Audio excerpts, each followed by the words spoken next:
Hot squal to noyup, hot and squallowing quins quach nomiup, neofta to mayok, ya musquium, iskahomish, isleotat, Bowinn Ma, queens na chenkamunotomiup.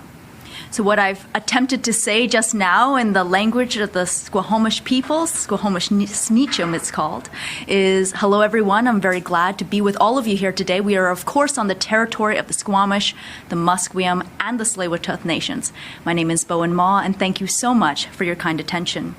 And I want to thank you all for joining us today for this important announcement about transportation here in British Columbia. And I'll begin by introducing those who are with us, speaking from both Vancouver and from Victoria. With me here in Vancouver, we have the Federal Minister of Environment and Climate Change and the Member of Parliament for North Vancouver, my Member of Parliament, Jonathan Wilkinson, as well as TransLink CEO Kevin Desmond.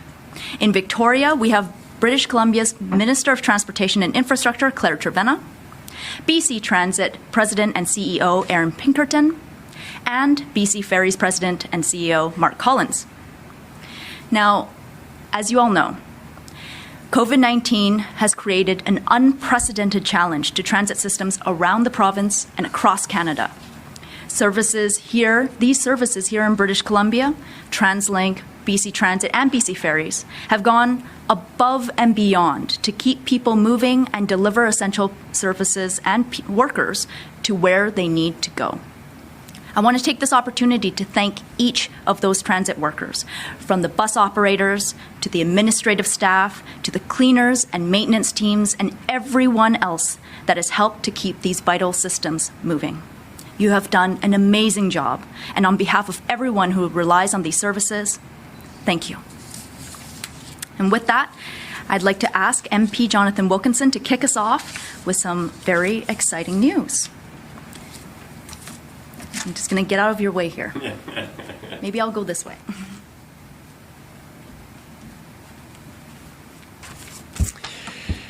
Thank you, Bowinn, for that introduction. Good morning, everyone. Je suis très heureux d'être ici aujourd'hui. I would also like to begin by acknowledging that this event is taking place on the traditional and ancestral territories of the Squamish, the Musqueam, and the Tsleil-Waututh peoples. Je suis ravi d'être ici au cours de Vancouver pour célébrer le résultat d'un important partenariat entre le gouvernement fédéral et la province de la Colombie-Britannique. I'm very pleased to be here in the heart of Vancouver to celebrate the result of an important partnership between the federal government and the government of British Columbia. Over the past several months, Canadians have worked in a thoughtful and respectful manner in the fight against COVID-19 by following public health guidelines, taking safety precautions such as physically distancing and wearing a mask. Thanks to those actions, our economies have begun to reopen again, and life is starting to resemble a somewhat new normal. Fighting COVID-19 has always been a Team Canada effort, where federal, provincial, and territorial governments have come together and worked effectively in common cause. I believe it will continue to be one as we move through the relaxation with continued vigilance and eventually into a recovery phase. This approach was reflected in the Safe Restart Agreement that was signed between the federal and provincial governments. This agreement will see over $19 billion invested by the federal government in protecting the health of Canadians, getting people back to work safely, and protecting our most vulnerable populations. It includes investments in priority areas like supporting those who do not have paid sick leave and ensuring safe childcare so parents across the country can return to work. These investments will help communities build back from the pandemic. Municipalities are on the front lines of a safe economic restart. Through the agreement, the Government of Canada will contribute up to $2 billion to support municipalities with COVID-19 operating costs over the next 6 to 8 months. Provincial and territorial governments will cost match these federal investments. Getting to work or picking up groceries for your family in a safe way is critical. Municipalities are hard at work implementing new safety precautions for public transit users, but as we all know, they are also facing financial challenges due to decreased ridership. Public transit must remain a safe, reliable, and affordable way to get around. That is why I am pleased to announce that the governments of Canada and British Columbia are investing more than $1 billion in public transit here in British Columbia. That includes a $540 million investment from the federal government, which will allow communities across the province to continue to provide vital transit services to those who need it, getting frontline and essential workers to their jobs, people onto the grocery store, or students to school in a safe and efficient way. The pandemic really showed us how vital public transportation is to keeping our communities functioning. Our government has made historic investments in public transit from coast to coast to coast in order to improve traffic congestion and to reduce greenhouse gas emissions. La pandémie a démontré à quel point le transport en commun est vital pour le bon fonctionnement d'une communauté. C'est pour cette raison que notre gouvernement a fait des investissements historiques d'un bout à l'autre du pays, à la fois pour régler les problèmes de congestion et réduire nos émissions. Fighting climate change is one of our government's top priorities. Currently, the transportation sector accounts for a quarter of Canada's greenhouse gas emissions, and public transit plays a key role in making our cities more sustainable and our air cleaner. Through the Investing in Canada plan, we are contributing more than $180 billion over 12 years to projects like public transit and green infrastructure. Certainly in the community I represent along the North Shore, the growth and prosperity of many businesses, as well as the lifestyles of residents of the North Shore, are affected by inadequate transportation infrastructure. In our community, these investments are making a meaningful difference by doubling our C-Bus service, introducing a B-line, and other transportation improvements. I would like to extend a special thank you to everyone involved who worked so hard with our government to make this happen. Premier Horgan, and all of the mayors who have been advocating for their communities during these very, very difficult times. In this vein, I want to also note that today the governments of Canada and British Columbia announced another product of our strong collaboration, $83 million in federal funding that will support BC's childcare sector. This will ensure that safe and sufficient childcare spaces are available to support parents' gradual return to work. It is an important part of a just economic recovery from the pandemic. A key element of building back better and stronger will be strong collaboration ongoing with provincial and territorial counterparts, and that's what today's announcement exemplifies. Today, we are working hard to keep Canadians safe and healthy while building a stronger and more resilient Canada for everyone. Thanks to everybody for joining us today, and now I would ask my counterpart, Minister Trevena, to take the podium. Thank you. Thank you very much, Minister Wilkinson, and thank you very much for joining us today. It's an honour here to be on the traditional territory of the Lekwungen peoples in Victoria, the Songhees and Esquimalt First Nations. And I'm pleased to be joined here today by Minister Wilkinson, our federal partner, as well as the senior leadership from the three key public transportation agencies in BC, Kevin Desmond, CEO of TransLink, who's in Vancouver, Erin Pinkerton, the CEO of BC Transit here in Victoria, as well as Mark Collins, the CEO of BC Ferries, also in Victoria. And to start, I'd like to acknowledge their leadership and that of the boards of TransLink, Transit and BC Ferries. And I'd also like to acknowledge all the frontline workers for the work that has been done during these extraordinary circumstances and continues to be done as we move through the pandemic. And I'd also like to thank our federal government partners for their collaboration on this critically important issue. Every part of British Columbia has been impacted by COVID-19. And public transit across the province is no different. We deemed it an essential service because people need to go to work, they need to visit friends, they need to go shopping. And public transit is an integral part of BC's Restart Plan. Our public transit must continue to be strong.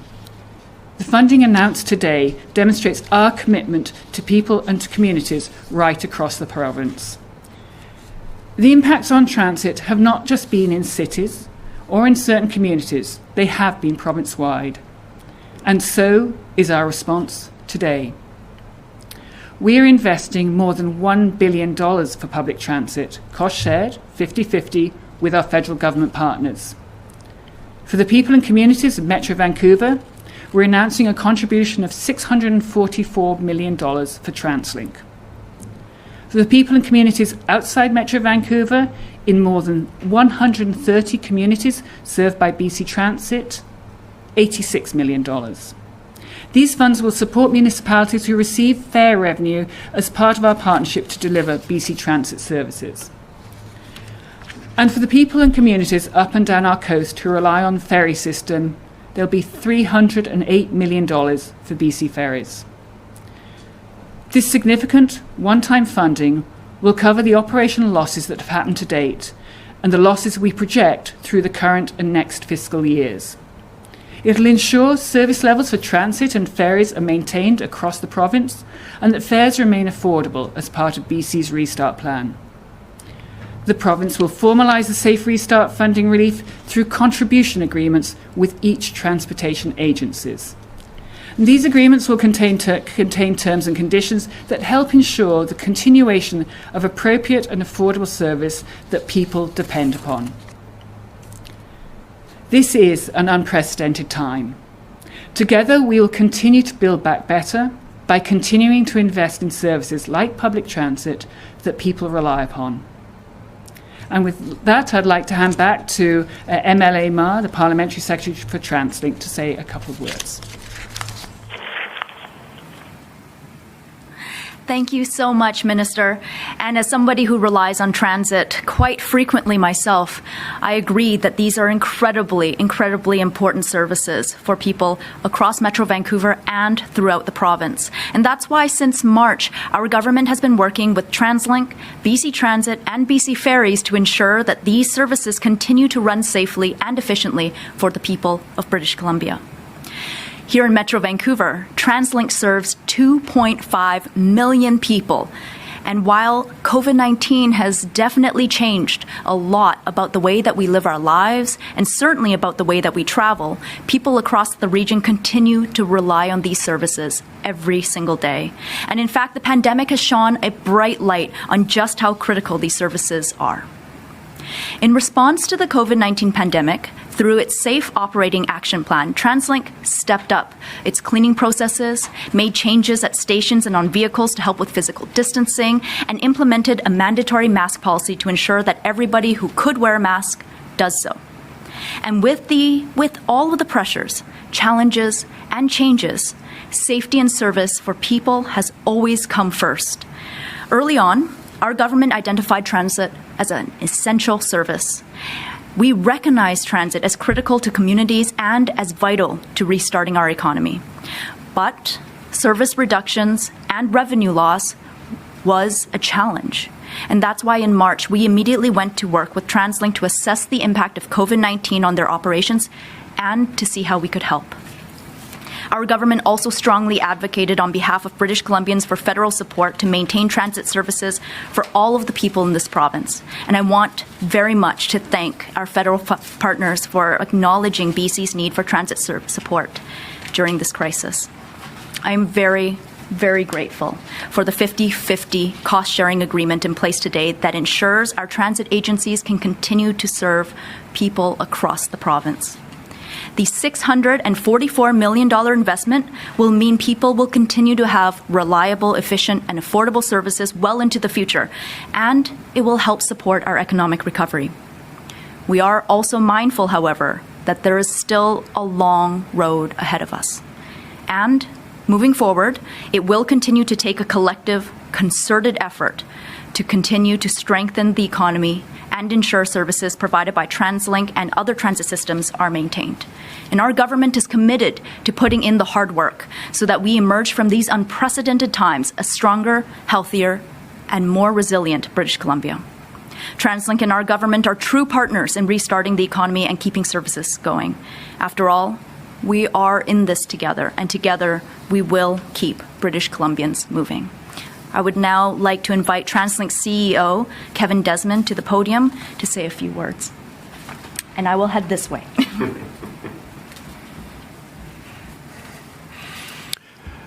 Good afternoon, and thank you, Parliamentary Secretary Ma.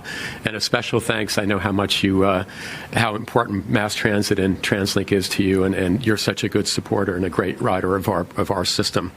I'd also like to acknowledge that we're meeting today on the unceded traditional territory of the Coast Salish people, specifically the Musqueam, Squamish, and Tsleil-Waututh nations. Can I begin saying that I very much welcome today's funding announcement and would like to thank our provincial and federal government partners for providing this vitally important funding relief. The $644 million package will greatly assist TransLink by covering the substantial net losses we're currently incurring as a result of the COVID-19 pandemic. The funding recognizes that transit is an essential service that will enable us to continue delivering reliable bus, SkyTrain, West Coast Express, SeaBus, and Handy Dart services for our region to support the British Columbian Safe Restart program, particularly over the coming months as our economy gradually reopens and our customers return to using transit more regularly. The funding also allows us to continue our enhanced public health and safety measures on transit and ensures that we can maintain a state of good repair across our network. That includes transit, roads and bridges, and our active transportation infrastructure that supports pedestrians and cyclists. Today's announcement comes after working very closely with the provincial government through a memorandum of understanding that we executed on June 25th to address the major financial impacts of COVID-19. We, of course, remain in the midst of the pandemic, and the challenges we face are far from over. Our focus remains on the health and safety of our riders and employees as more and more customers return to the system. What is abundantly clear is that we have a senior government partner who understands our needs and the importance of the services TransLink provides to the region. I look forward to continuing the very important work that lies ahead. It's now my pleasure to introduce my counterpart for transit throughout the rest of British Columbia, the CEO and President of BC Transit, Aaron Pinkerton. Thank you. Thank you. Thank you, Kevin.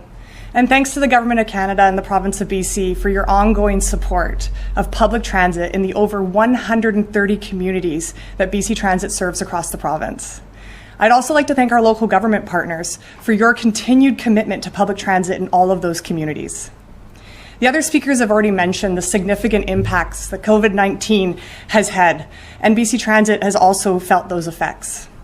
This has been a challenging time for everyone, and I'd like to take the time to thank our frontline workers and all of our employees for that dedication and commitment you have shown. And to our customers, thank you for your ongoing patience and support. The $86 million funding package announced today for BC Transit will not only help us mitigate the revenue losses, but will help us cover the increased costs associated with the COVID-19. But more than that, it's going to ensure that we can continue to provide a stable, a sustainable, and allow us to be poised to support the economic recovery activities around the province. We are proud at BC Transit to play a key role in the province's restart plan, and we look forward to rebuilding our ridership and continuing to provide essential transit services for all of our customers. So on behalf of BC Transit, thank you.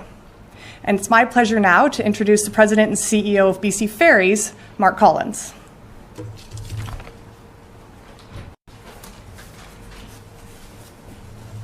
Thank you very much, Aaron. Much appreciated.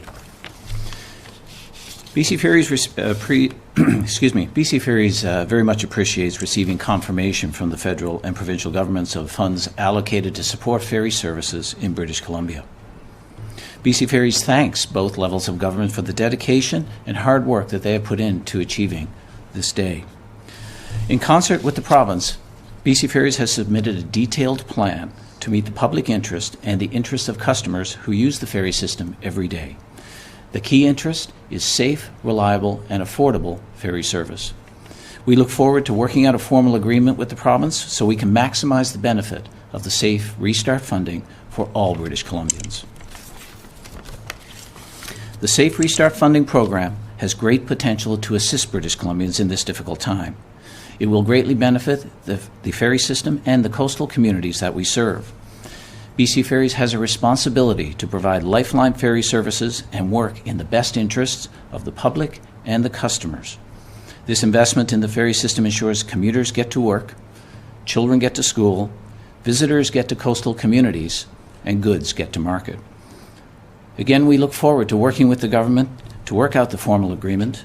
In the meantime, we will keep our focus squarely on safe, affordable, and reliable transportation for all British Columbians. Thank you. And with that, I'll turn it back to the moderator. Thank you, everyone. As a reminder to media on the phone line, please press *1 to enter the queue. You are limited to one question and one follow-up only. Please also take yourselves off mute. You will not be audible until I call your name. First question this afternoon is from Richard Zisman, Global News. Minister Wilkinson, has there been any consideration to the request made by Premier Horgan to change the policy around BC Ferries and the change that people must get out of their vehicles in the closed decks? Certainly, there has been consideration when the Premier makes a request. Of course, we look at that request. But I would say to you, at the beginning of the pandemic, we didn't really understand a lot about the virus, and so there was a decision taken to allow people to remain within their cars. We know a lot more about the virus. We know about the protocols that need to be put into place to keep people safe, including the requirement to wear masks on BC ferries. There is a risk, certainly from a being on the water perspective, for people to actually remain in their cars in a ferry or other boat. And at this stage, the federal government's view is that risk is higher than requiring people not to be in their cars. Thank you. For Minister Trevena, one of the things that was recommended by some of the business groups was to fast-track the construction of the Massey replacement. Is that something that's being considered by the province? And can you also outline a little bit about where specifically this TransLink money will be going?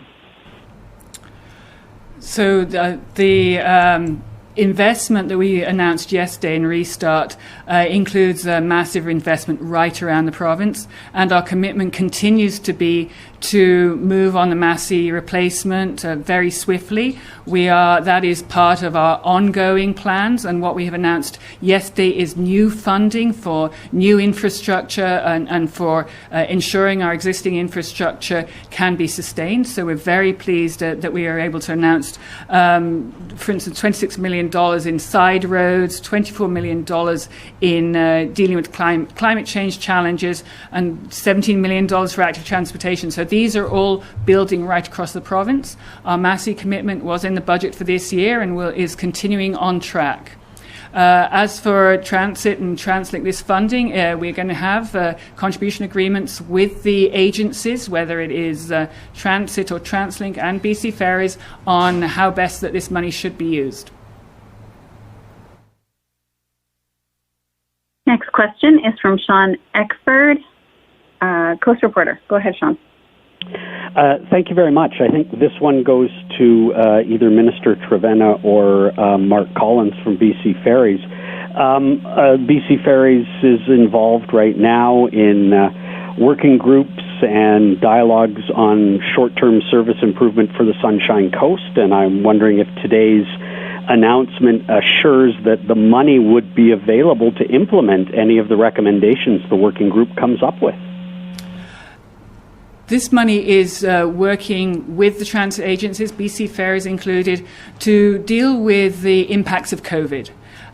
All agencies that have had massive impacts, I think BC Ferries, we saw it among huge impacts initially with the loss of plummeting ridership, so bad that we actually worked with BC Ferries to do the highly unusual step of cancelling some routes. We have seen BC Ferries climb up with its ridership numbers through the summer, but the monies that this is for is to ensure that people can continue to have access to affordable ferry service and reliable ferry service around the coast. It's dealing with the losses that have come this year and the projected losses into the next year.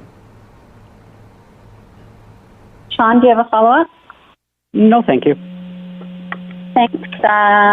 We will take the next question from Bob Mackin, Breaker News. Good afternoon. First, for Minister Trevena, the provincial government has put students back in schools in front of teachers. Staff on TransLink, BC Transit, BC Ferries are all facing the public. Masks, physical distancing, and plexiglass are now a fact of life. So why won't the BC government allow reporters to attend its news conferences in person? You're a former reporter yourself. Are you now afraid of reporters? We're having a very effective news conference right now to announce some really important information, which is more than $1 billion going into public transit around the province. We have active participation from reporters around the province to have this opportunity to question us as ministers and leaders in the agencies about how we're going to be doing this and how it's going to roll out. But it's been about yes, I do. But it's been about 4 months since you've actually had a news conference in front of a group of reporters here in British Columbia. Meanwhile, you're putting workers back in front of the public. We have masks. We know how to physical distance. You're not letting us in front of you, and there's an election on the horizon. My next question is for Minister Wilkinson. Your mandate letter says that the Liberal government is open by default, and it defends the Charter, which protects the freedom of the press. And your mandate letter also makes special note of the importance of the media and the democratic process. The Prime Minister allows reporters to attend his news conferences, so why did you agree today to appear at this news conference without reporters in attendance? Well, I think in this age, there's certainly lots of things that we are learning as we move through COVID-19. There are times where it is more appropriate to have reporters present, and there are times where it's just simpler to actually do things online. And this is one of those days. I think that all of us are learning, and certainly there's no intent. There's no intent to in any way avoid questions. In fact, I guess we're answering your questions right now. So, but you won't let me another. No, Bob. Thank you. Our last question. I mean, my chance to have another question. No, you've had your follow-up, Bob. Thank you. Our last question is from John Seacrest, News 1130. It looks like John has actually dropped off the line.